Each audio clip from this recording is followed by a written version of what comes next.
Hello. And today we'll be playing the newest update of Raincheck.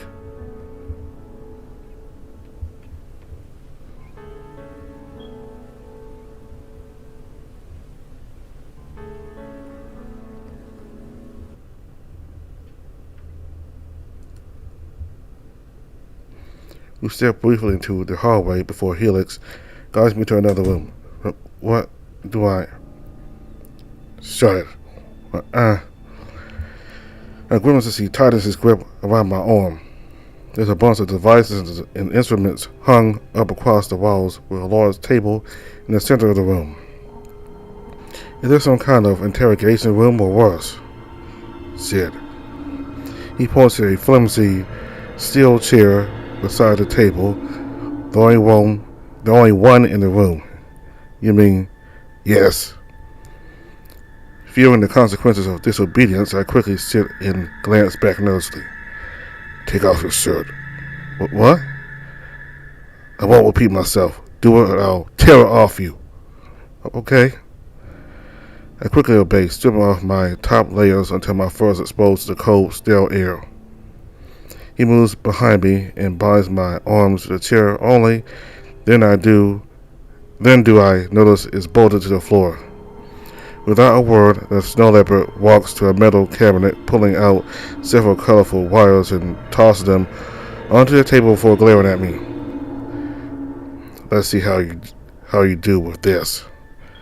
Helix rummages through some boxes, pulling out a large rectangular machine that swiftly hooks up the wires.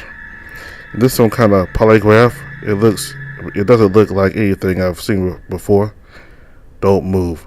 I mean it. Helix grabs the end of the wires and connects them to a large transparent mesh fabric with small white knots held in his other paw.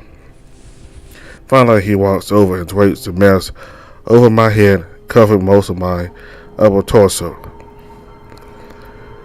Alright, all you need to do is answer my questions. And don't try to do anything funny unless you want to be skinned alive. I swallow hard and nod slowly, trying to stay calm. There's a dull hum as the machine is flipped on and a small tingle radiates throughout my fur. You can do this. First question, what is your name? Theodore. And what's the name of the fox that was with you? Javier. He adjusts the dials on the machine before turning his attention back to me. Now tell me, why are you here? We were trying to find Christopher in order to look for you. Javier was trying to see where Christopher was when we were caught outside the building. Helix pauses, furrowing his brows. Why were you looking for me? We just wanted to know who was responsible for the shooting that night. And? I give the snow leopard a confused look, hesitating to respond. And what? So I. Look, kid, you think I'm stupid. No, I don't. Do I have to spell it out for you? You were clearly following me that night with that fucking annoying wolf, weren't you? Way before the shooting occurred. There's no fucking way you're telling me you didn't plan to take me out that night. But we didn't. He suddenly lashes out a paw, gripping my throat tightly before almost immediately letting go and calming down. Fine, why don't you explain to me the events that unfolded that night? We got there to investigate Blackout. We thought we might learn more about it by going to the laboratory. Library. Why? I don't know. We were told to go there by Lawrence. He said that there's potential evidence that'll connect with the current case they were investigating. He signals me to keep talking with how sharp his glare is focused on me. When we got there, we split up, and that's when Madness approached Javier. Madness? What the hell was he doing talking with people like you? We don't know either, but he said he was waiting for someone that never arrived. Never arrived? We showed up on time. But that's not what he said, so I guess he got impatient and asked Javier for help instead. We're waiting to meet up at 9. How is that possible? Something tells me that Madness is more closely connected to Blackout than I thought. Well, I don't know, but shortly after Madness and Javier left through the back, we saw you walk in with Christopher. That's right. Explain how you know Christopher. He was at a casino. I was staying at the Grand Marine. He was there when I was attacked. So it was you then. Huh? Nothing. Continue with what happened that night. Well, we saw you two come in. We were curious to know why you guys were there. That's why we did what we did and followed you. His attention stays on the machine as it blinks and hums. These people you were with. Are you referring to Ark? Yes, I'm not an investigator. I was just caught up in all this. You think I believe that? Why would someone like you be partnered up with people like them? But it's true. There were these creepy texts and threats that I got telling me to go to the power plant after I was attacked by some drugged up cat at the casino. Right. His eyes fixate on the machine, trying to make sense of whatever readings it's outputting. Every second drags by more excruciatingly, nerve-wracking than the last, as I wait for Helix's conclusion. I see. He walks over to the cabinet and pulls out another chair from behind and unfolds it across the table for me. Lawrence, where is he now? I don't know, but if anyone knows where he is, it's probably Javier. Helix stares at the machine until various lights flicker, definitely lost in thought how focused he is.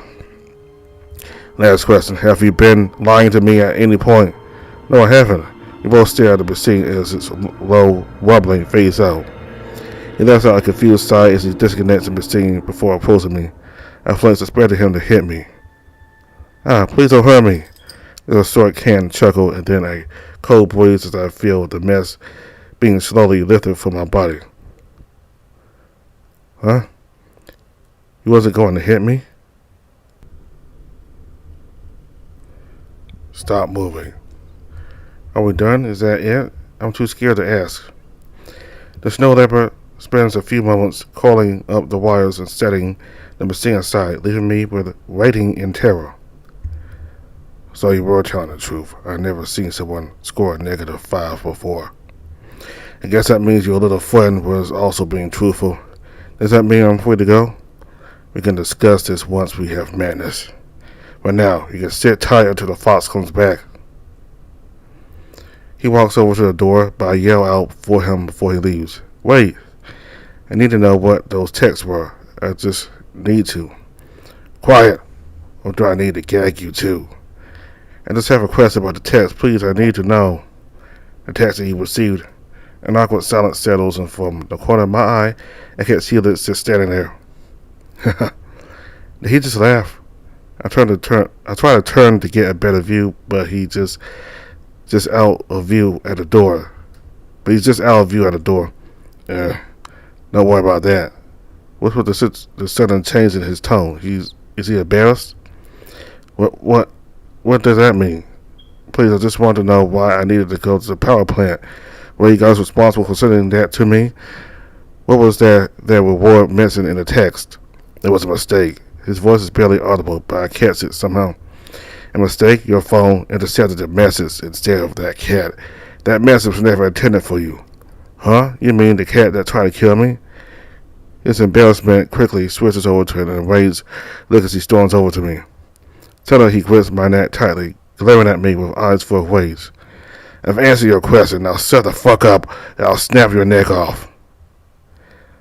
Son, didn't the boss say to treat him well? A sudden loud and deep voice rings out in the room, causing the snow leopard to retract his paw on me. It's like, it's not what it looks like. This is. Helix steps back, revealing a large muscular gator standing in the doorway, clearly unimpressed. Shut the fuck up or I'll snap your neck off. Is that really any way to treat our guests? But heard it all from down the hall. I don't want to hear any bullshit from you. Helix shakes his head as he retreats into a corner, defeated, his tail between his legs. Plus, I saw the whole thing from the surveillance room. As I say, Rare to see someone score 0, let alone a negative on the hypermetric polygraph. Don't tell me you came here just to embarrass me, Slate. Whoa, who is this guy? He has such a different aura than Helix. Embarrass you? You do this to yourself, son. I told you to send the transmission yourself, but did you listen? No, you had to get one of these inexperienced grunts to do it for you because you were too busy getting your... Enough. Like you have the right to speak. Are they both on the same side? I'm having trouble believing what's going on. Theodore. I stared at the gator, not sure what to say. Yes? He steps fully into the room, stopping right in front of me, the ground giving a slight tremor with each step. He's huge. Even his muscles have muscles. You're okay? Hope that ass-covered cat hasn't caused you too many problems. He gives me a big smile, causing me to fluster. Realize I ain't gonna hurt you, son. In fact, all I want to do is ask you some questions. Okay. The snow leopard stands in the corner, avoiding eye contact as it recovers from the earlier exchange. Do you know what blackout is? Who we are? Well, no, not really. Of course you wouldn't. That's why you and your team were following Helix. Let me tell you what we're not, and that's outlaws doing whatever they think they can get away with. He turns around and stares at Helix with a bone-piercing glare. Blackout is a research company, plain and simple. You find and treat people suffering from addiction and treat them. Wouldn't you say that that's a very noble thing to do in today's society when drug abuse at its all-time highest? I catch Helix kneeling and shaking his head just out of Slate's view as the gator waits for my response. Yeah, it does, but... So then, you understand why we need Madness. He's one of our biggest potential investors. And we thought you and your group were trying to sabotage us. Isn't that funny? You can see where the confusion would happen. Yeah. So, once we get Madness, we can continue on with our research and you can be on your way. Slate turns to Helix haughtily before grinning back at me. Say, son, this is how you should be, and the boss tells you to be gentle. The large gator steps behind me, and after a moment, I feel pressure on my paws and hear the sounds of the binds hitting the ground. My clothes suddenly appear, held out by the gator, who honestly hands them to me. Put this back on. I can't have you catch a cold. His voice is quiet but demanding. I quickly throw on my clothes, my mind still processing the confusion around me. Alex, the order's here. We're picking it up now. Is that why you brought us in? You could have just messaged me. And see him mistreat the son when the boss specifically mentioned to be gentle. You're out of your goddamn mind. How long do we have? About an hour, so get ready. The gator gestures to me. We'll need to bring him along. My eyes widen in fear. What?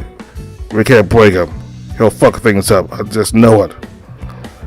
Well, you have to keep an eye on him. And if something happens to him, it's on your head, remember? Because it would be funny if the boss knew. Fuck you. Good. Now I'll be back shortly. Gotta grab some stuff, then we can get going. Slate disappears through the door, then pops his head back in. And be nice to the kid. The son's been telling the truth. He did score a -5. Okay, now piss off. The loud thuds of the gator slowly disappear until the only sounds that echo the room are Helix's light taps on the wall in the corner. I instinctively look down, avoiding Helix's sharp gaze, nervously rubbing my wrist where the binds have been.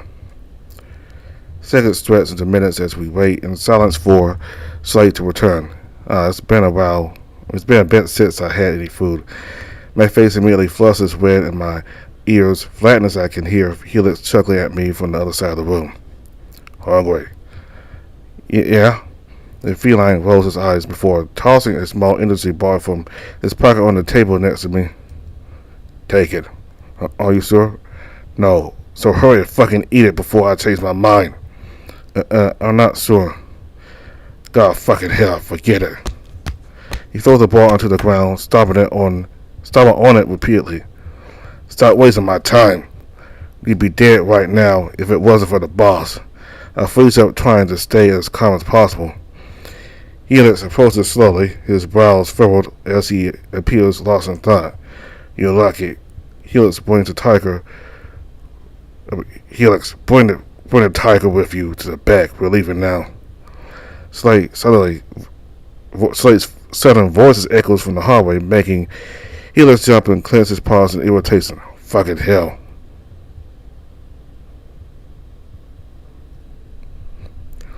I'm not sure how much time has passed, but it's definitely been a while. I can't see anything being in the stores at the back of the truck with nothing inside but me. I curl up, tucking my knees against my chest and trying to stabilize myself in the corner as the truck's erratic motion makes it impossible to do much else. Eventually, the engine noise fades and the truck comes to a stop. I sit up, trying to position myself better in case it starts moving again. Hello? There's no response but a violent echo of my voice bouncing around the metal walls. I call out one last time, but the results are the same. I slump back into the corner, nervously waiting for something to happen. After what feels like forever, there's a sharp bang from the back of the truck. Hello? I seal my eyes from the sudden light and voice standing at the opening. Get out, we're done. I do my best to keep my balance as I step out, but I stumble in the snow that catches me before I fall. Fucking. Sorry, thanks. God damn it, watch it. Wait a second, isn't this the convention center?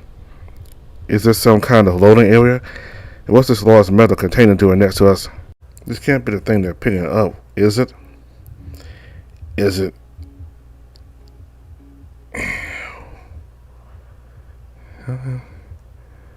You, not you.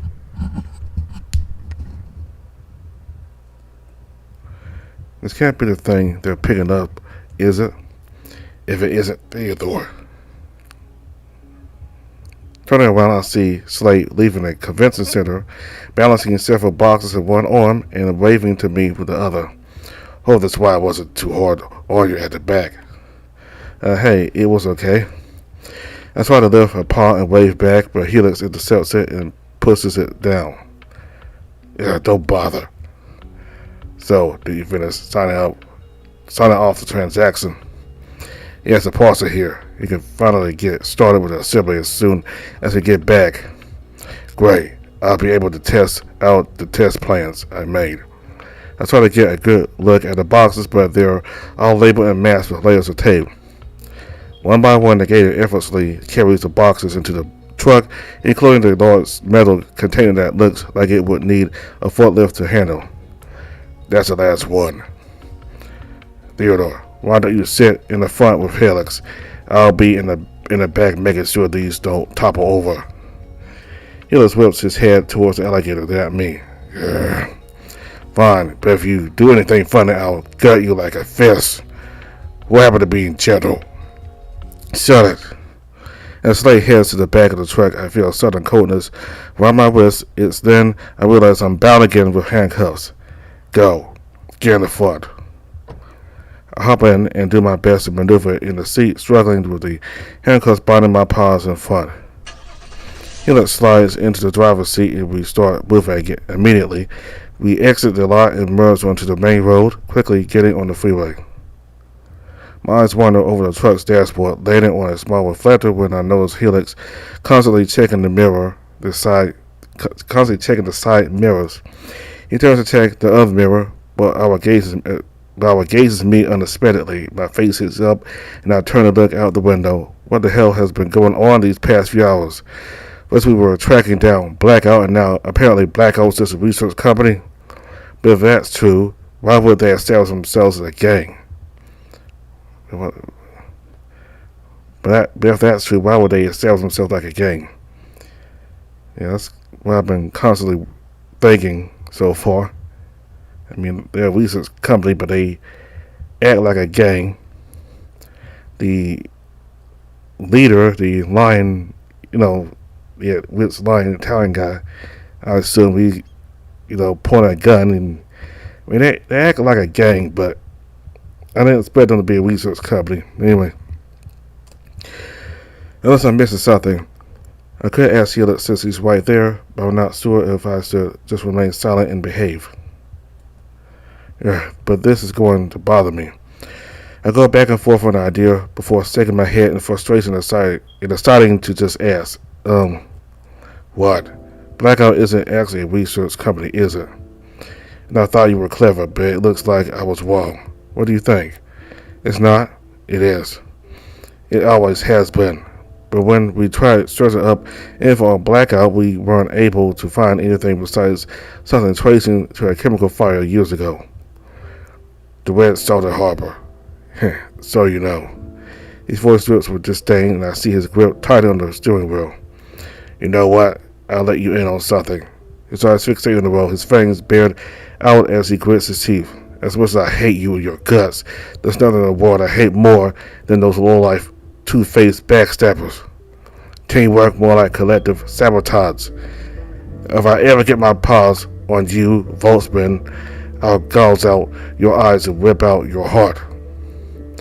I try my best to sit still and avoid drawing attention as the snow leopard continues his rant, muttering beneath his breath. Is he really this angry just because I mentioned a chemical fire? And who the hell is Volksman? He must have done something terrible, really terrible, if Felix is acting like this. Blackout has gone through changes because of people like him, but we've endured. It's only a matter of time before we strike back at them. Them. There's another party involved, but who? Where's this Volksman? None of this is really making any sense, but I've said enough. You wouldn't understand. Helix focuses back on driving as ambient sound of the truck is replaced by the patter of rain hitting the windshield. I want you to tell me more about Lawrence. I turn to look at Helix, surprised by his random request. Sir, what's his species? What does he look like? He's a tall gray wolf, slender build, I guess. And you and that fox said he's the one responsible for sending you to the bar that night. Yeah, that's right. He mumbles something to himself, looks over at me before returning his attention back to the road. Sounds suspicious, don't you think? I guess, considering if what your fox friend said was true about Lawrence leading you places and the fact that the shooting was orchestrated by you. He pauses, his expression hardening into a cold stare. Helix lets out a low, dry chuckle. I bet you this. Lawrence Cuthead was trying to kill me. You two just so happened to be in the crossfire. Probably to stop the deal that never happened from occurring. He continues to mutter some more things, but the rain drowns out any utterance he makes. Fucking hell. He slams his paw against the dashboard, then grabs my shirt, making me jump. Once we have madness, I think I'm going to find this Lawrence guy and teach him a lesson. And you're going to help me. Help him? I know I have a bad feeling about this.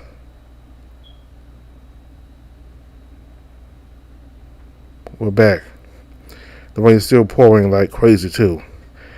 Man, that drive felt so long, even longer than when I was stuck in stores earlier. Probably because of how uncomfortable the silence was with Helix sitting next to me. I look over and see the feline pulling at latch before I feel shaking coming from the back of the truck. Right here. Even from sitting inside, Slate's head just manages to look into the side windows of the truck. He waves at me, greeting me earnestly. How was the ride? Hope it was better than sitting in the back. It was fine. I still can't get used to how friendly Slate is. It feels like he's up to something. Ha! Good then. Slate looks at Helix, but returns his glance back to me when Helix ignores him. I'll be moving the containers now, Helix. Look after the son, would you? This isn't a fucking daycare. I know what to do. Then do it. The gator gives a sarcastic pat on Helix's back before walking off. Pain in the ass, all fucking soaked. He mutters more things I can't make out as he opens the door and motions me out. The snow leopard escorts me back inside, his paw firm on my wet shoulder. I feel a sudden tug and we stop in place. Where to put you? His grip tightens before releasing and pushing me towards a large steel door. Go in there and have a seat. I'll be right there. You better not touch anything or I'll kill you. Okay?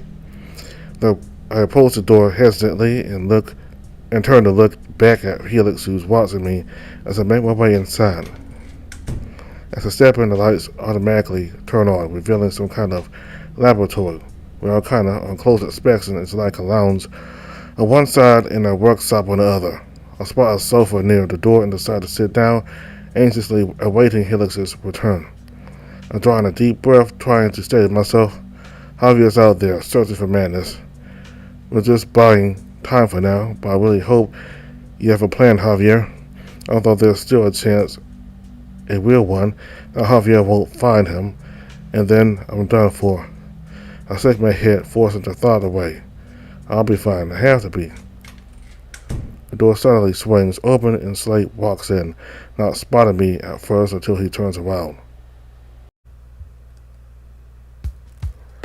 Hey, there you are. Here. He tosses a large towel for me and motions to the hallway behind him. That damn Helix, supposed to be looking after you, but walked off to do his own thing. I guess I'll be looking after you then, son. I nod slowly as I try and dry my fur. So hey, you haven't been held captive like this before? The gator laughs and nudges my shoulder playfully. Don't answer that. He pops open the door and slides the same metal container we transported from the convention center inside. Hey, say something. I'm not that scary, am I? Hopefully not as much as that Helix. I try to force out a small chuckle, but it comes out more as an animal struggling to breathe. You probably have a lot of questions, but luckily for you, I got a lot of time. Slate grabs a crowbar from herself and pops the top off the container with ease. Couldn't pass with that toolbox for me. He points to a large gray box placed on top of a table beside me. Sir, here. Something doesn't feel right. What is he trying to do? Gain my trust? Say, aren't you part of Blackout? The gator is taken aback by my sudden question as he takes the toolbox from me and digs through it, looking for something. You can say that, son. I raise a brow, in which he chuckles upon seeing my reaction. I take it that didn't really answer your question. So I'm just really confused at the moment. Yeah, well, I bet you are. The gator takes out some clear glass rods and sets them aside on a metal workbench on the other side of the room. Just this whole place and you and Helix. What the heck is going on?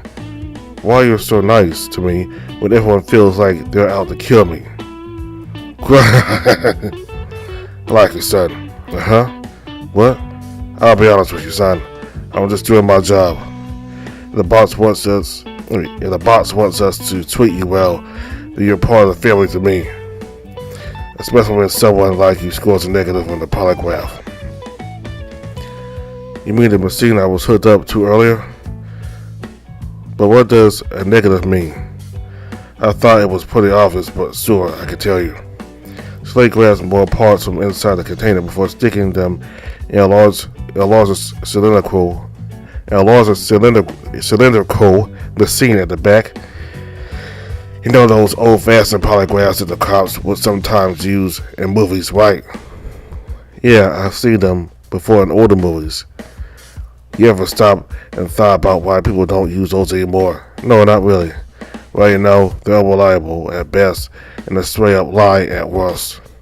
That's why I invented the hypermetric polygraph. Wait, you made that? I'm just pulling on your tail. I didn't invent that. We are not the base design. Those puppies were manufactured for war, for, intelligence extraction. What happened? We happened to get a hold of one, and I made some necessary repairs to fix it, and made some improvements myself to it. But it wasn't cheap, let me tell you that much. Well, I see, and I guess this is your specialty? Your specialty? She's mechanical engineering, but yes, we could say it's part of my specialty. That negative reading you got, meaning that not only are you telling the truth, but you've got nothing to hide. Really? What are you saying? There's a pause in the conversation. Slate kicks aside a now empty container and takes on the machine in the back instead. Now, if I were you, I would make myself comfortable until your pal Javier shows up again with madness. No point in being angsty. How about that? But what if Javier isn't able to find madness? Well, you shouldn't be asking that, but fair question. With some past experiences, we'd probably kill you, dice you up and throw you inside some cement. The wolf in my face quickly goes cold as I stare at the gator into it. Is he being serious? But again, no one ever scored a negative before in the polygraph, and they also didn't get special treatment for the boss. So if I had to guess, we'd probably let you go. Phew, I hope so. But we'd probably dispose of your friend for deceiving us. Only fair, right? I laughed nervously, unsure how serious this gator is being. You don't need to worry. You'll most likely be spared. But in the meantime, you mind lending me your help? Slate straightens his back as he motions to the same machine he's been building since we arrived. I get up which prompts Slate to pass me a small flashlight and some sort of glass rod. Ha, you're a big one, aren't you? But I think you're still more slender than me to fit your arm through that opening. Ha, you're a big one, aren't you? But I think you're still slender. You're still more slender than me to fit your arm through that opening. He points to a small vent by the side of the machine. Gonna need you to fit the glass rod from inside. I nod slowly, get on all fours as I try to feel my way around the insides of the machine. It's covered in long black wires and sharp edges inside that causes me to flinch as I snake my arm in. You got it. Come on now, son. It takes me several attempts, but eventually there's an audible click as the rods lock in place. I think I got it. I heard a click. Good. Now step back. I will trap my arm out carefully and quickly return to the couch. Slate reaches into the container again and pulls out something I can't tell leave. He throws it in the machine and sets the lid, staring at control inputs for a moment before pressing some sort of combination. Hopefully this works. The machine suddenly rolls to life with a gator impatiently tapping his claws on the lid. Come on. Any day now. Moments go by, the machine growing louder and louder until it stops abruptly. That took longer than expected. I'll need to make a note of that. He opens the lid and pulls out a small glass disc from the side. Did it work? Can't tell just yet. The gator leans over the counter, exposing just how large his back muscles are as he reaches for some kind of microscope. He slides the disc underneath the lens and stares intently. So it's not this one either. He takes the glass and tosses it in the trash beside him before sticking his head at me. Well, to answer your question, son, it didn't work.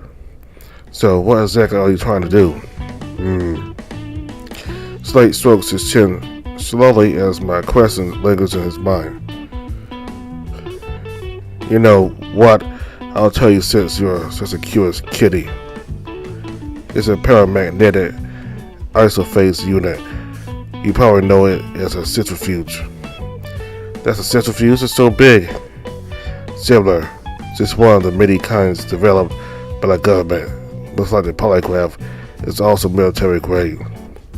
Hope you're noticing a pattern here, son. So what were you trying to separate? Now that, I won't tell you. Use your imagination, I'm sure you can come up with something. Negator continues to laugh as he walks over and pats my shoulder. My ears flatten from embarrassment as the sound of my empty stomach suddenly echoes through the room. Now, if I didn't know any better, I'd say, you're hungry. I look away embarrassed as I recall what happened earlier with Helix. Hey, don't worry. I need to get back to searching for another sample to use, but I'll go fix this something in a bit. Don't do anything silly, or that snow leopard might just do something to a fox. I set my head slowly, sensing that this might be my only chance to learn more while Slate's still being friendly. Wait. Slate stops, pausing just as he's about to leave the room. Please, I still don't understand. About? You said Blackout's a research company, but if that's true, what's all this? I wave around the room, pointing out the circumstance I'm in. And why would Blackout send me texts asking me to go to the power plant, especially when we ran into people that tried to kill us? I quickly softened my tone when I realized I might aggravate Negator with my questioning. I just want to know what this all means. Negator shakes his head solemnly as he gazes at me pitifully. You poor thing. Son, let me ask you something. Do you think science can still do good even when it's in the wrong hands? Yes or no? What does that mean? It's exactly what it sounds. I ponder over the question for a moment before Slate motions me over and sits down on the couch. I don't actually care what your answer is, but the fact that you're taking so long means something. For me, the answer is yes. Make no mistake, Blackout is a research company. It's just that ever since a couple of years ago, there was a lot of restructuring to keep the research afloat. And if I'm assuming right, that's probably why you and your friends were not able to find any details about us. It's all been scrubbed and gone. Restructuring. To put it lightly, we were sabotaged and the business was going under. But then our current boss came and bought out Blackout, and well, the rest is history. So is he the reason why Blackout became the way it is now? You got it, son. Sometimes you gotta adapt to survive in a world like this. And not respectfully, but something still doesn't add up. But what about the text? Slate shakes his head in annoyance. Ah, yes, the ones that were sent to you by Helix's division by mistake. Still can't believe that chump is still making rookie mistakes like this. I know he mentions earlier that they weren't supposed to be sent to me. But I know another person that got these texts sent, but they got beat up when they went to the power plant. Well, all I'll say is this. I got a recruitment program and a testing program. I can't say about your friend, but based on your recount, Helix meant to send those texts for the cat. Again, leans and closes a glance of seriousness in his eyes. It's a necessary evil, but we need test subjects. Wait, don't tell me. I can already tell what you're going to say by the look on your face. Relax, no one's being tortured. It's just you can't really apply for standard clinical trials now, can we? We're working on something right now that'll hopefully reverse the cause of rapid muscle atrophy degeneration. You guys are trying to develop a cure for RMAD, and along with some other things. He pulls up a scene and gets up. Well, son, hopefully that answers your questions. Because any more details about Blackout and you're obligated to join us. Right. Then is it okay if I ask about you instead? Me. Well, you're the chief mechanical engineer, which means you've been with Blackout for a while now, right? That's why I've been here since the beginning. What was Blackout like then? You're asking too many questions that don't concern you, son. Be thankful Helix isn't the one looking after you right now. I doubt he have the patience to deal with the amount you're spouting out at the moment. Speaking of which, I need to get that smug. He turns around and opens the door for a brief moment. I swear I spotted Christopher's silhouette walking by. Oh wait, that guy that just walked by. There's a short growl as Slate whips his head up towards me. Son, don't test my patience. It's just that polar bear that just passed by. I'm pretty sure that was Christopher. Christopher? Slate's face wrinkles in confusion as he tilts his head toward me. What are you talking about? You better not be trying to pull a fast one on me, son. He's the guy we were following earlier. We thought he might lead us to Helix, so we followed him here, straight for the Grand Marine. And that's how you guys got here, huh? Again stretches his limbs as he thinks aloud. I self-asked earlier. Can't really go against boss's orders now, but the gator opens the door and peeks his head in the hallway. Helix, get in here right now. And bring your friend here too. It doesn't even take a minute before Helix and Christopher enter, both of them staring at me keenly as they walk past Slate. According to Theodore, Christopher here almost caused us a whole lot of trouble. Christopher? Locke, what did you do this time? Nothing, Tiger also said he followed your friend and that he came here straight from the Grand Marine. Is it true? Yes. Locke, what the fuck were you thinking? I didn't think I was being followed. We've been over this before. You never come straight to me. Let me pick you up, you idiot. Wait, so you're not Christopher? Who the hell fuck is this Christopher? It's the name you told me to register as when I was hired at the Grand Marine, remember? Maybe, I don't fucking remember. That was ages ago. Well, now that explains that. Helix, get Locke out of here. But what about the side hustle?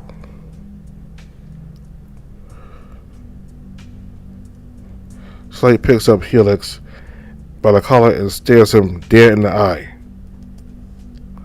If you think earning a few extra dollars is worth jeopardizing the entire team, then I'll just snap your neck right now.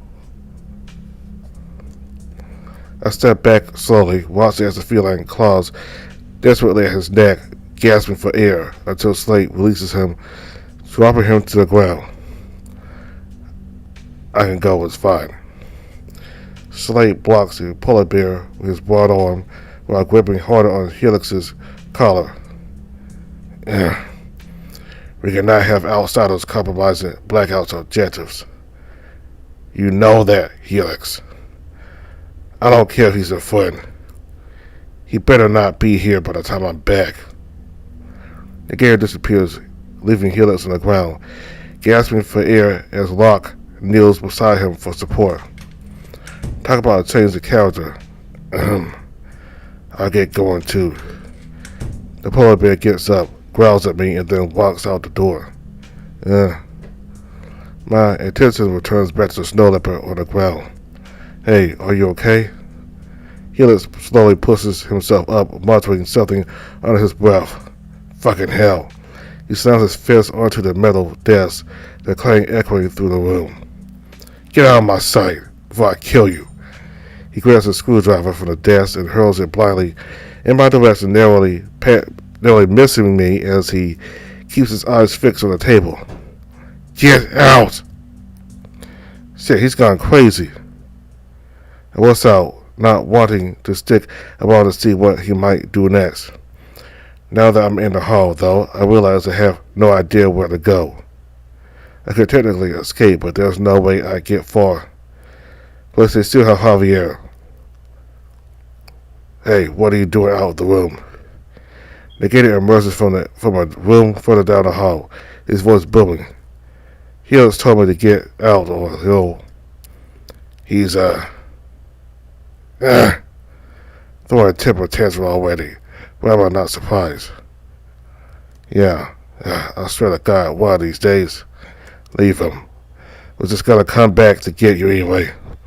Where are we going? To the kitchen, where else? Or was that not your stomach earlier? As if on cue, my stomach rumbles again. God damn it. That was me, yeah. Now come on, don't be shy. He winks and beckons me over as he disappears into one of the many rooms in the hallway. I follow, trying my best to keep up until I'm led into another room. Have a seat wherever you like. Kitchen, this looks more like an eating area. He gestures to a few couches scattered around the place, then pulls something out of the fridge and switches on the TV that's hung up on the wall. Here, hope you don't mind some leftovers. He tosses me a half-eaten sandwich wrapped in plastic. Thanks. I peel off the plastic and hesitate before taking a bite, but when I do, I realize it's actually not half bad. Look at that. The gator shakes his head at the screen. There's some kind of new broadcast currently playing. That Calston's at it again, huh? Will that old mutt learn enough is enough? One of these days, someone's going to kick him out of office. Hopefully it's right around the corner. So you're caught up with the rumors too then. I know bits and pieces since I got here. Where are you from, son? Out of town on the other side of the country, actually.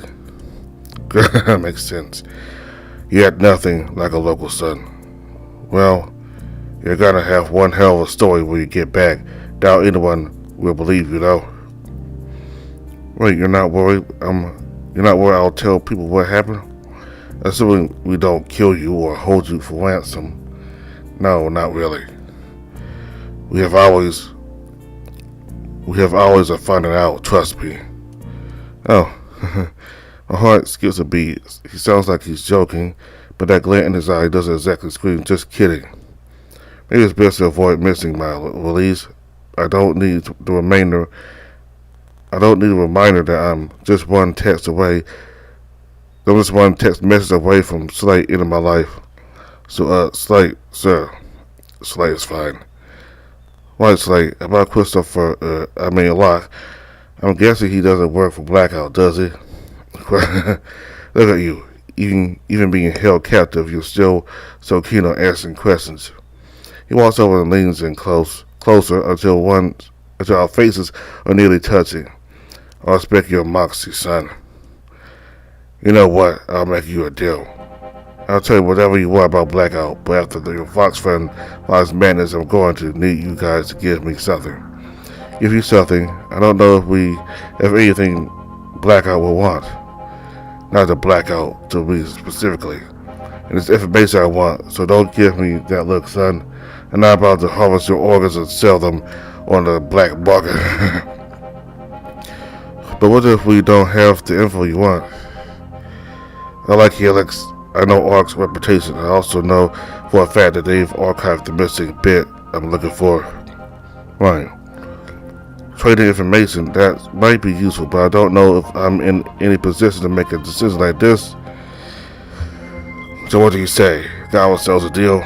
I don't know, maybe I should ask Javier first. And why would you need to bother with that? ARC's been known to negotiate terms like this in the past. Besides, I doubt your friend wants to be interrupted while he's on such a crucial task anyway. I guess not. This could be a trap, but what choice do I have? Information is power, and right now, I need all the power I can get. Sure. It's a deal then. He gives me a wink before grabbing my paw and giving me a firm shake. His scales ruffle His scales rough against my fur. Glad to know you have some common sense. I could use a break from the lab work anyway. He pulls up a chair and sits on it backward, facing me attentively. Now, I guess I should get started on the first thing that blackout is not. We're not a cult. We don't traffic people. We don't want a drug cartel.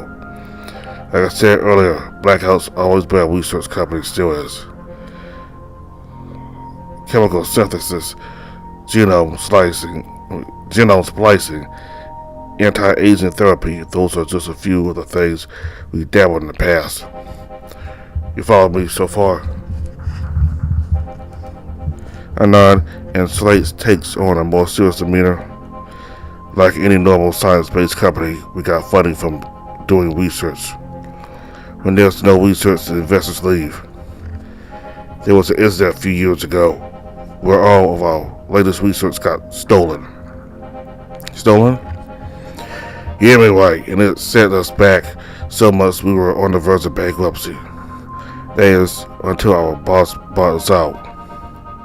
Boss, you don't mean the same Tiger from earlier? That's right, he's the sole reason why we're still operating to this day. That part made sense, but what about now? What were you guys doing at the power plant? Power plant? Ah, you must be referring to Felix's division. He squints and shakes his head disapprovingly.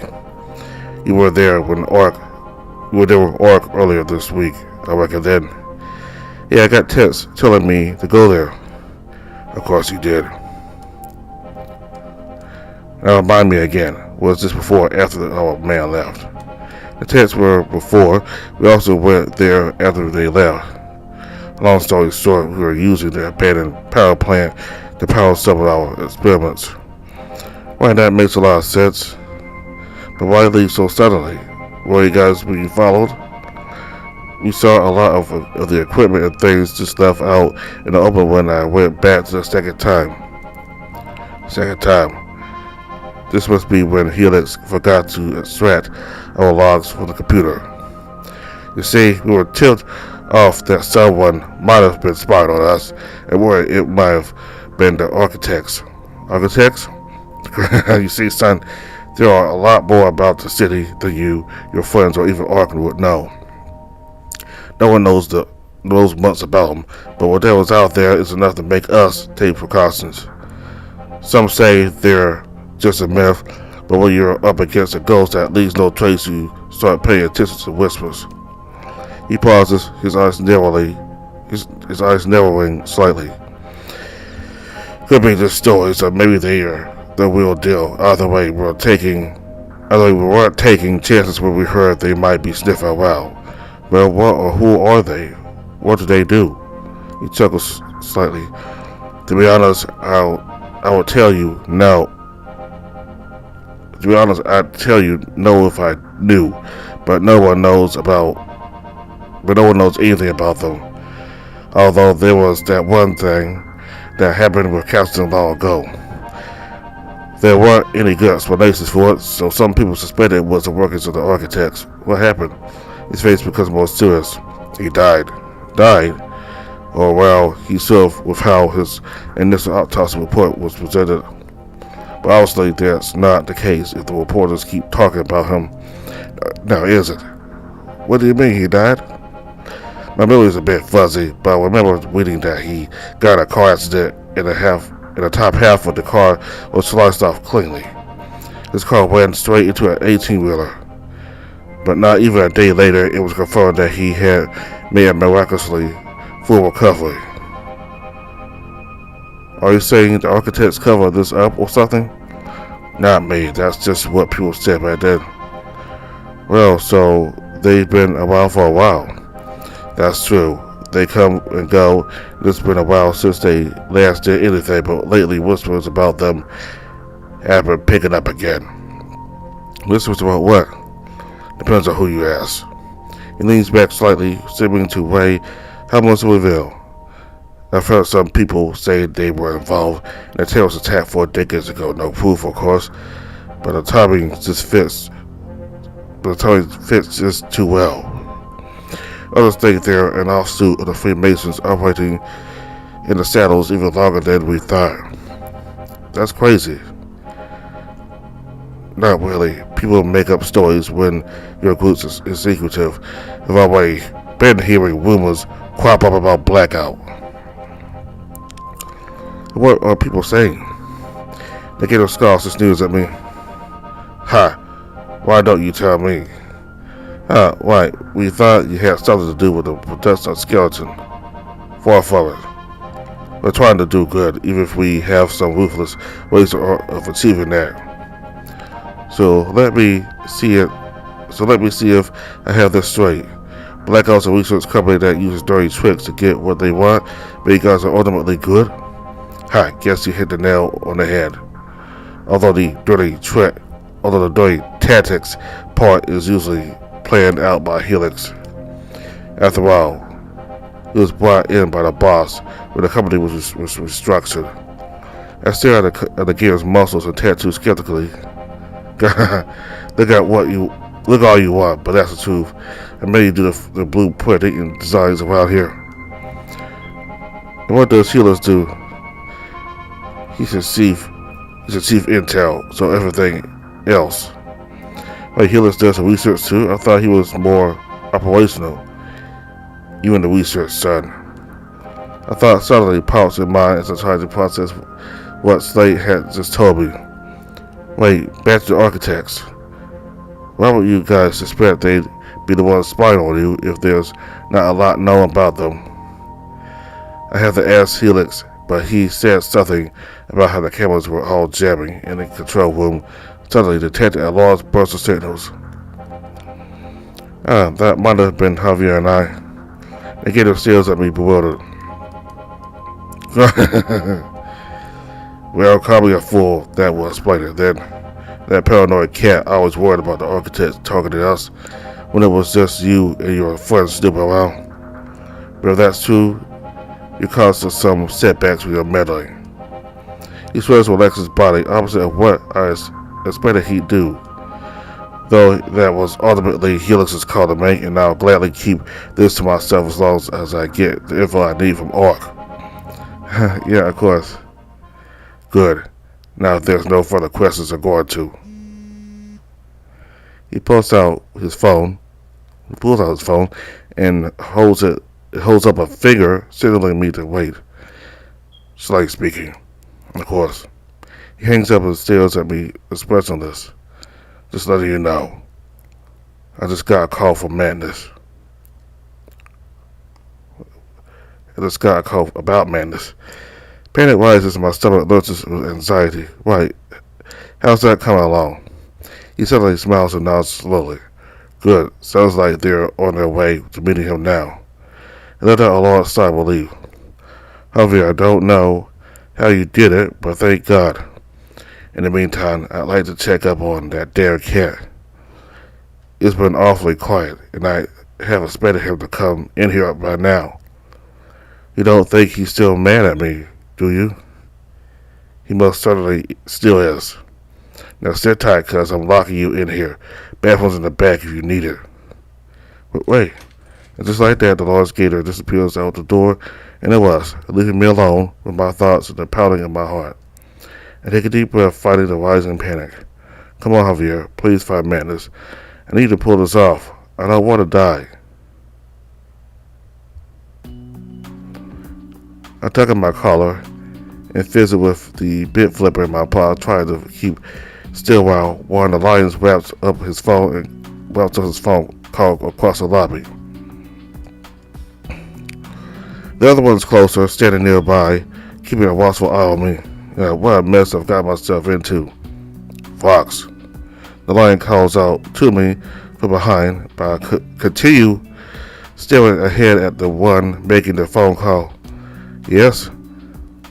How do you know Madness is here? I hesitate carefully, forming my words so as to not expose my bluff.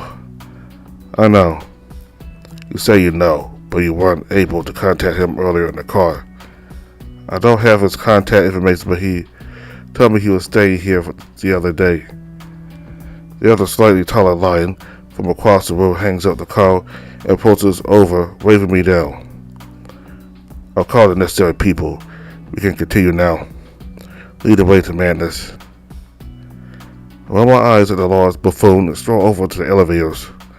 I don't have to wait long before one arrives, and as I step aside, I notice a light is blocking anyone else from entering, leaving just the three of us in the elevator. What floor? 65. My paws start to clam up with the thought of madness not being there, but this is the best shot I have. He specifically brought me here that night, and I'm almost certain he told me he had unfinished business to discuss. In the case he's not there, I'll need to stall, and most likely need to ask someone there if they know where madness is. Step out, we're here. The short, ugly-looking lion tries to grab my arm, but I strike his paw away, causing the other lion to chuckle. Don't touch me, I know. Like I said on our way out here, I would greatly appreciate it if you two would let me autonomously. Don't touch me, I know. Like I said on our way here, I would greatly appreciate it if you two let me act anonymously. The two lions exchange looks of annoyance before gesturing me down the hallway. Whatever you say, just get us madness. Remember that you got until the end of the day, boss's orders. Yes, I know. You two have told me this countless times already. I suggest you stop being so controlling and let me focus on finding madness. Or would you rather have my failure be attributed to both of you? I'm about to continue on my rant at these idiots when I spot a hefty-looking bear step out from one of the rooms in the hall. What's going on out here? Is this guy supposed to help us find madness? Shut your mouths and let me do the talking. I approach the fine-suited bear, carefully making sure my words only reach him. The two well-dressed gentlemen behind me are my bodyguards. Please be careful with your words. The bear looks at us unexpectedly before regaining composure. Anyway, do you happen to know where I can find the comfort suit? He examines my attire and sizes me up, then stares at the lions behind me. Comfort suit. Comfort suite. It's just down the hall, but there's no planned meeting today. But I don't recognize you. What's your name? Javier. I'm going to ask to see some ID. I don't remember seeing a Javier written on the list. That's because I was brought in by madness the other night to illegally witness the formal contract he had been a part of. Here, I pull out my ID and show it to the bear before putting it back. There's no point in showing you this, or I doubt you'll find me on the list. I'm afraid I can't let you in then, not unless madness brings you along as well. Damn it, I was so close. There's a small tap on my shoulder, and I turn to see one of the lions leaning over to me. Hey, I thought you said you were able to get madness. Yes, I will. I'm working on it. Can't you see? How can we find him if we need him to go in? Is there a problem, gentlemen? No, not at all. Guess it's time to switch to plan B. Hopefully these idiots know how to play along. In fact, we were just... Oh, fucks, buddy. Here needs to find madness and you're getting in the way. I face palm and shake my head in frustration. Please pay no attention to this man. It's his first week on the job. Sir, I'm going to have to ask you three to leave if you can't, if you're not accompanied by someone on the list. We can't just let people in as this entire floor above our fully.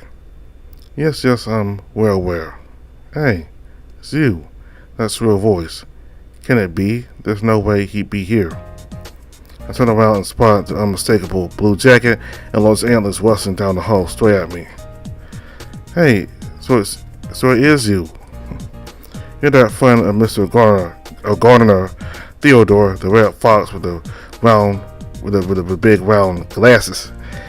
Wait, don't tell me I think I remember your name. It was Rover, right? Javier. Oh, I was so close. And here's a face I thought I'd never want to see again. Wait, what he's doing here? Anyways. Hey, cool, I see you also have these two bodyguards with you. He suddenly takes out his camera and takes a photo of us. Excuse me? I wanted to remember this moment. Plus your bodyguards look so cool behind you. Maybe I'll call the photograph. Two imposing lions. I didn't know you were important to have these bodyguards. Yes. My face lights up as I suddenly formulate a plan. Hopefully this works. Never mind my bodyguards. What are you doing here? Oh, me? I got bored. It's always the same people talking about the same stuff in there, so I've just been wandering about around the floor. That's when I heard talking out here,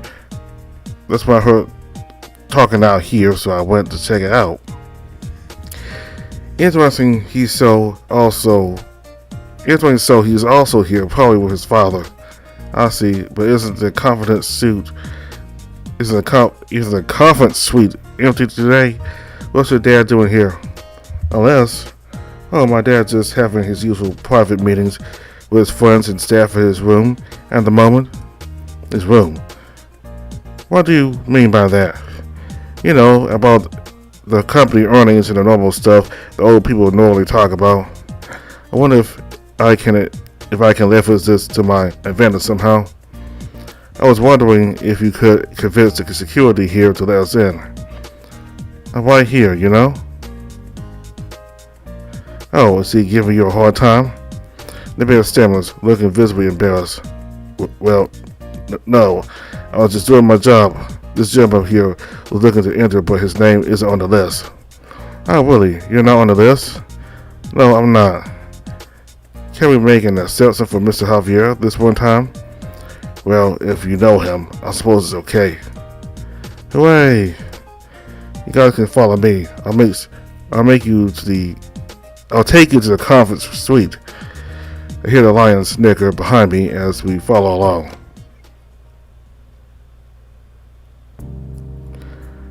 Well, here we are. There's nobody here but us. Strange. Your bodyguards won't be able to stay inside.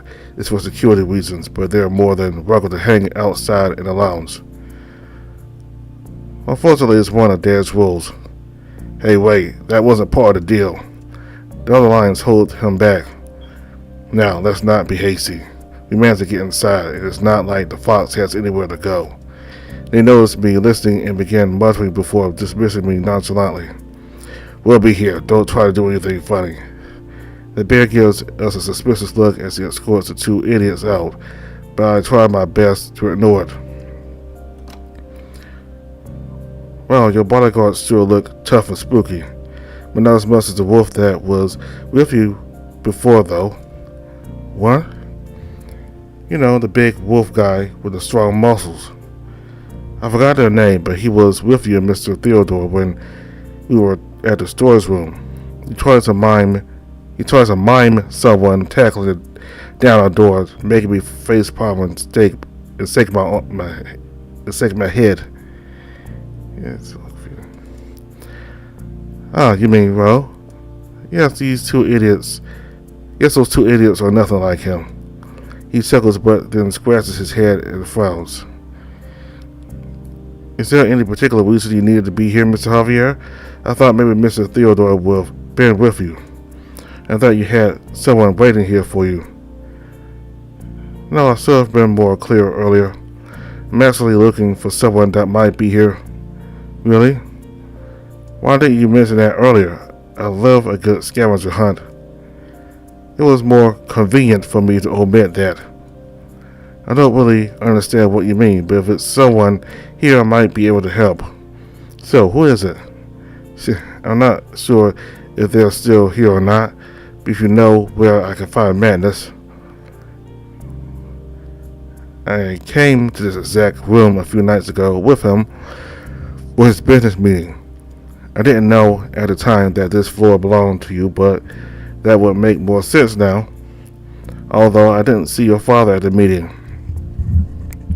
I stopped talking and stared at David, who seems to be lost in thought, not paying any attention to me anymore. I'm sorry, I don't think I know any Madness. What do they look like? They're a large Arctic fox and about the size of. Wait a minute. They're a large Arctic fox, about the size of. Oh, David's face lights up and starts waving his arms in the air. You mean Big Gus? Big Gus? Yeah, that's what I've been calling him since I was little. Excuse me? Talk about a small world. How do you know Big Gus? It's a long story. One I prefer not to delve into at the moment. Oh, okay. But if you're looking for him, I think he's still in the other room at the moment. My eyes widen, and a mountain of pressure seems to disappear off my back. He's here? Yeah, he's one of the people that my dad wanted to talk to. They're probably still discussing business, though, but I could check for you. Let's go. This is rather urgent. Okay, wait here. The reindeer runs out of the room before I even get a chance to clarify myself. Might as well take this time to see if I can find anything useful. I pull out my bit flipper and slowly pan it around the room. I knew it. There's at least 8 hidden cameras in here, the closest one being under the desk right beside me. Let's just disable all these unwanted cameras first. There. I swipe my digits along the underside of the table until I feel a small bump, prompting me to slowly pick the camera off. The door suddenly swing open behind me, causing me to stuff the hidden camera into my pockets in a panic. Mr. Javier, I have some good news. Mantis is here. Yeah, I managed to pop my head in and I saw he's still there. But they're still talking about business.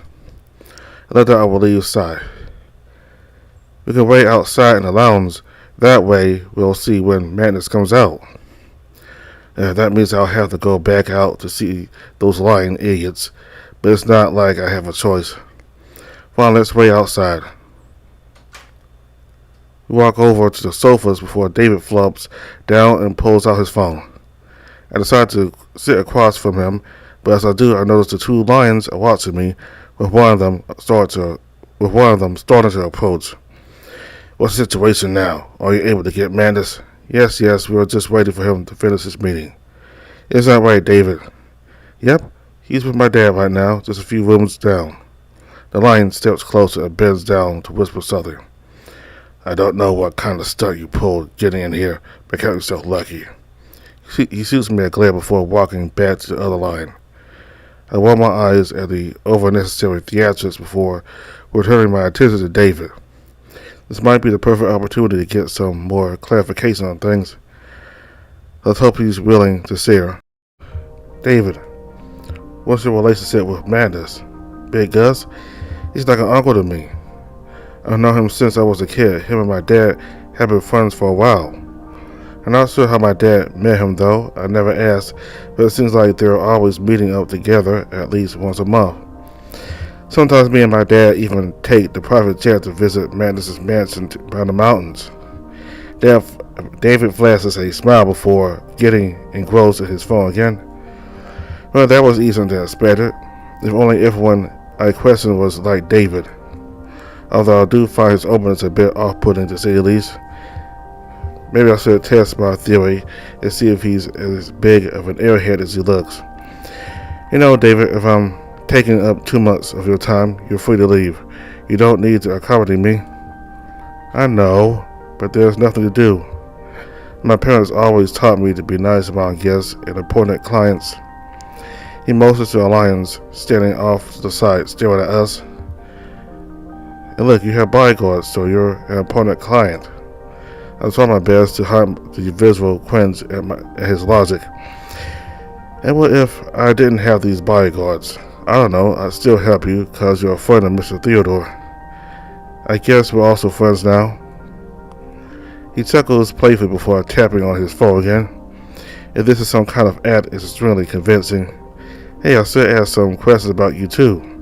What kind of company do you want, Mr. Javier? Company? Better make up something on the spot.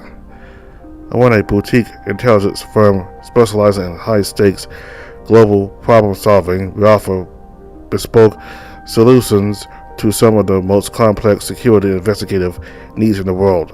Our clients range from influential private individuals to multinational corporations seeking discreet and effective resolutions to delicate matters. You could say we deal in information solutions that most wouldn't even know how to ask for. Wow, that sounds really important and impressive. I'm pretty sure he didn't understand half of those words. No wonder you're meeting up with Big Gus. You're both business foxes.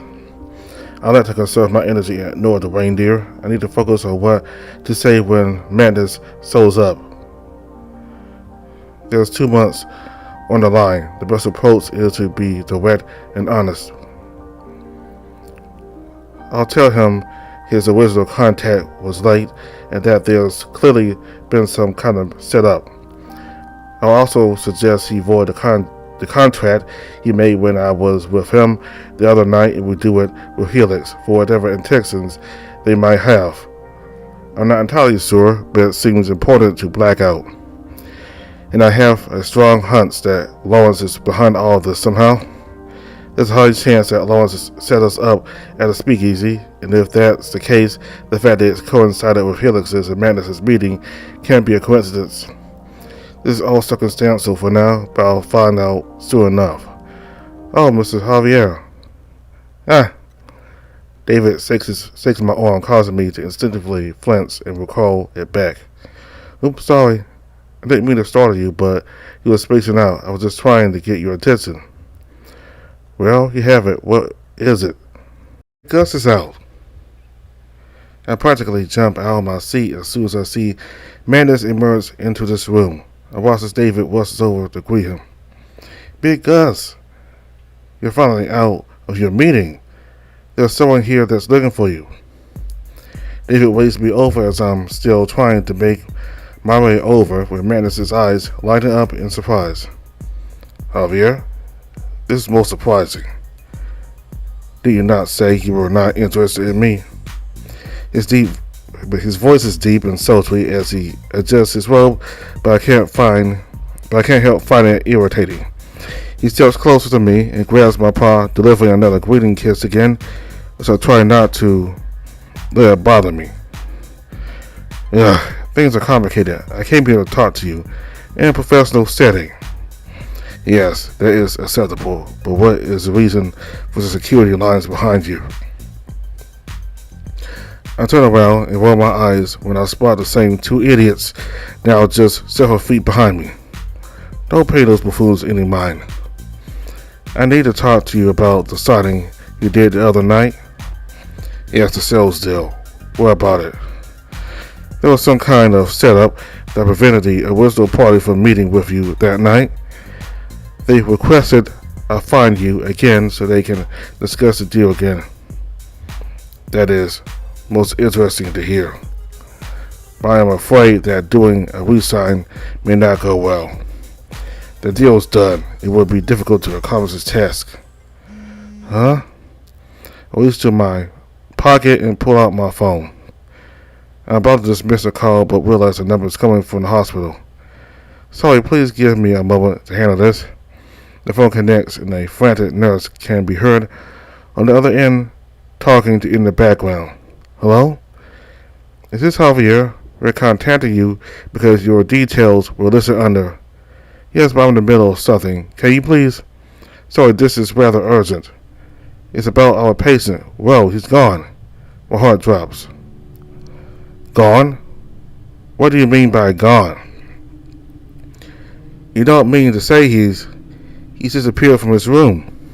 The authorities have already been contacted, and we try and track him down, but he's nowhere to be found. What? We'll keep you updated. In the meantime, please keep a lookout for him. He may have wandered off because of his amnesia. Okay. The nurse keeps talking, but I hang up, feeling like I've heard enough. Madness caught his brow in concern. Are you okay? Yeah, that sounded serious. and let out a small chuckle and put my phone away, trying to refocus, but it proves harder than I expected. Just some unexpected difficulties at the moment. Like I was saying, I grab Magnus's arm and pull him slightly down, making sure the lions can't hear what I'm about to say. We need to discuss this in private. This is serious. Understood. The lost fox stands back up and straightens his robe and walks to the conference suite. We'll be talking about some things in private. Okay, have fun. The lion stared me down as I followed Magnus. Hopefully I convince him to help me. To be continued.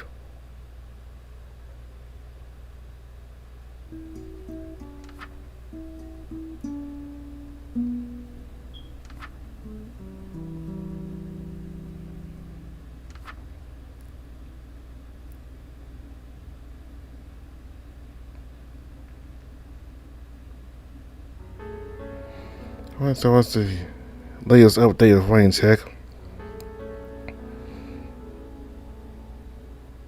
So I wonder what he's trying to get help from I forgot his name already. Anyway, what Javier needs his help for? Is it something to do with getting those lions off his back, or with helping get Theodore out of Blackout's custody, or could be about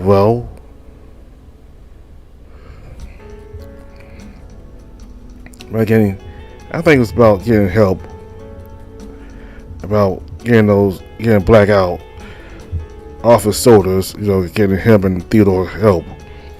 So that's who these lions wanted. That's who Blackout wanted, for Javier to bring Madness to Blackout, because he's a big investor in the company Blackout. I mean, Blackout, the huge gator guy, his name, I forgot. I'm forgetting a lot of characters' names, but anyway,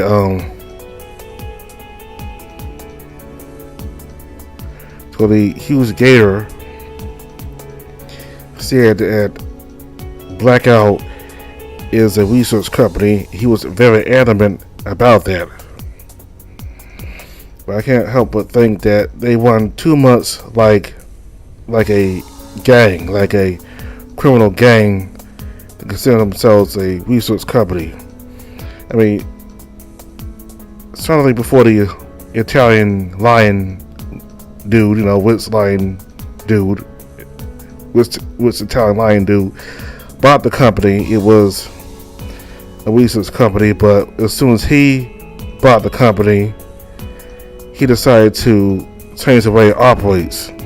So instead of it operating like a research company should, I mean, he still has it as a research company, but he decided to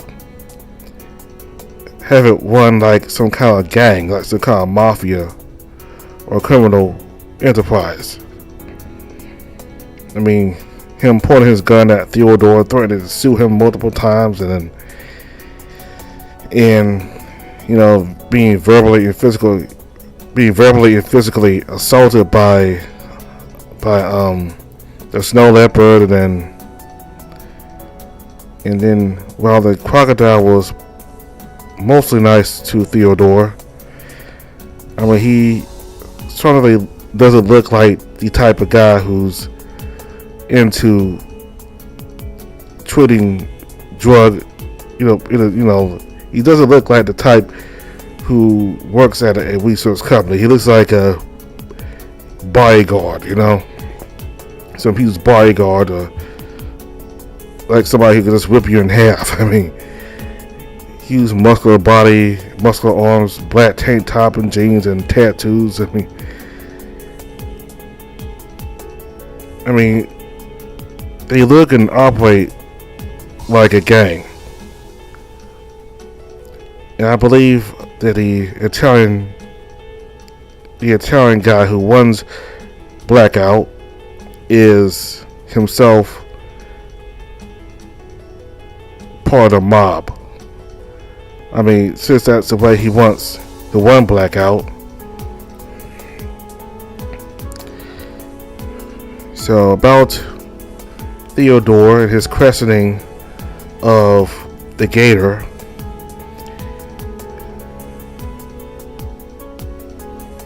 I kind of do like that he decided to question the Gator, but since he was the nicest one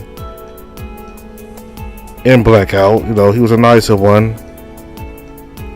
and he did get some answers from the Gator, though even the Gator started to get kind of testy about Theodore, his questioning. I think for Theodore, he should just hold off on asking too much, because I think he's asking a little too much, because he may be nice, but he certainly has a violent side, and if you get him real angry, he'll be very unpleasant, like the way he roughed up the snow leopard. I mean, he certainly can be violent. So maybe Theodore should, not ask too many questions going forward. Let's just ask some of the questions, like the most important ones, and then just let it go. As for David, the reindeer, he still talks about Theodore like he's still on friendly terms with Theodore. Like, he didn't mention to Javier about him kicking Theodore out by using his guards. But again, maybe he didn't want Javier to think there was a problem, because he didn't mention to Javier about him kicking Theodore out by have his guards kick Theodore out, and I guess he just didn't want Javier to think that there was something that happened in there. So David is still talking friendly about Theodore. Again, I mean, it's kind of usual. I mean, for him to be talking as though he's still kind of friendly with Theodore, where he just had his bodyguards kick him out. So maybe if Theodore meets David next time, maybe David will talk to him. Maybe David actually doesn't want to talk with Theodore again, because there's some things that David knows that he doesn't want to tell Theodore. Because Theodore, last time Theodore, he was asking a lot of questions, and David got kind of uncomfortable and got his security guards to kick him out. So maybe there's stuff about Blackout that he doesn't want to discuss with anybody. I don't know, it seems like David is hiding something, and he doesn't want something to be revealed about his father or his company. I don't know what it is, but anyway, I wonder if he'll still talk to Dave, because just because he's talking freely about Dave, just because he talks about Dave, and just he's still friendly with him towards Javier, doesn't mean that he still really wants to talk to Theodore. Like I said, maybe he's just still talking friendly about Theodore to just to keep Javier from thinking there might be an issue. Because if Javier talked about Theodore to David, I mean, he might have gotten nervous, or he might not want to talk about it. So I guess instead of that, he decided to just pretend like things are good. But anyway, I'm just thinking. I don't know, he seems to be talking about David like he's friendly, like nothing happened the other time. So we'll have to see what goes on with David and all that. So anyway, learned quite a lot about Blackout, and we just saw the end that Javier left the hospital, so don't know why he would just leave the hospital. I mean, he has amnesia, but it's not like he some kind of baby or anything. I mean, he still has memory about, basic stuff like, about, I mean, he still has common sense and his memories from his childhood or early adult years, but he just doesn't remember anything recent. I mean, he's really a different person, so I don't know why he would leave. I mean, he needs help, but I don't know. I may be wrong about this, but could it be that Ro really doesn't have amnesia and that was just an act? So that way, maybe it would be easy for him to get to Lawrence, because he practically hates Lawrence. I mean, maybe he just, wanted to make it seem like, I don't know. I'm thinking it might be this is rules. Like maybe he's just faking it. Maybe he's probably will, but maybe he was just faking it so that way both Theodore and Javier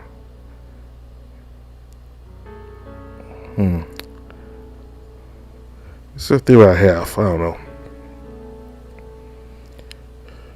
Maybe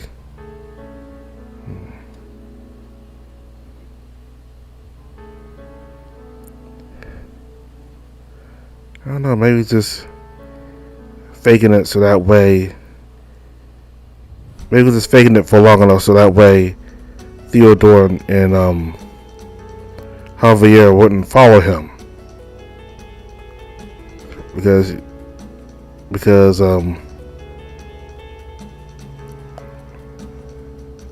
and maybe he wanted to handle Lawrence himself. But again, this is the idea I got. But anyway, so hope you all enjoyed the news update of Raincheck. Thank you all very much for watching. Goodbye. Okay, before I leave, I want to go over the case report real quick. I think to see if there's anything new.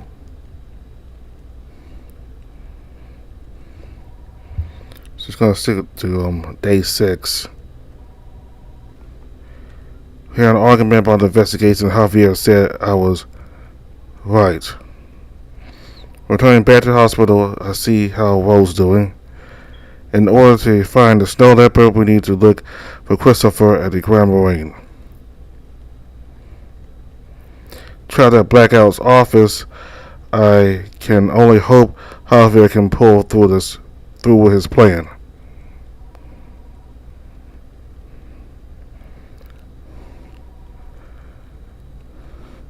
It seems like Blackout's motives are a lot more complicated than I thought. Just what does Slate want? It's time to find madness and sell things.